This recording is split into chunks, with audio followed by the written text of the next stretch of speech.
एक सांगू का, ही वेळ आहे मध्यरात्री 3:30ची आणि आमच्या चेहऱ्यावरचा गुलाल बघून समजत असेलच की यात्रा अजूनही संपलेली नाही. तर हा आहे आमच्या वाडीतल्या ज्योतिबा यात्रेचा पुढचा भाग. अंधार पडल्यानंतर गावात आलेली ही पालखी साधारणपणे 10 ते 10:15च्या दरम्यान वाडीतल्या या मुख्य पारावर ठेवली जाते आणि त्यानंतर तासाभराने सुरू होतो छबिना.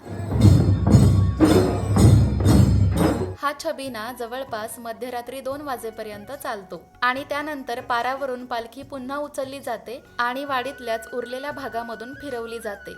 या दरम्यान वाडीमधील काही ठरलेल्या घरांमध्ये ढोलवादकांसाठी, खांदेकऱ्यांसाठी आणि समस्त गावकऱ्यांसाठी मस्तपैकी चहाचं नियोजन केलेलं असतं. त्यापैकीच एक म्हणजे हे आमच्या अश्विनी वहिनींचं घर.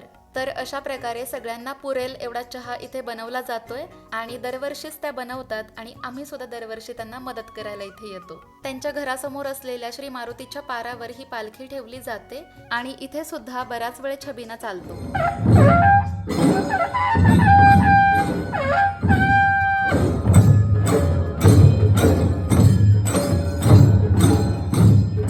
तर संपूर्ण वाडीमध्ये आणि प्रत्येकाच्या घरासमोरून पालखी फिरवल्यानंतर सगळ्या भक्तांकडून पूजा नैवेद्य स्वीकारून अखेर श्री ज्योतिबा देव पालखीत बसून पहाटे 4:30च्या दरम्यान त्यांच्या हक्काच्या मंदिरामध्ये पुन्हा विराजमान होतात आणि आमचे पालखीचे खांदेकरी ज्योतिबाचे अगदी श्रद्धापूर्वक आभार मानतात, कारण आमच्याकडून ही सेवा करवून घेणारा सुद्धा तोच आहे.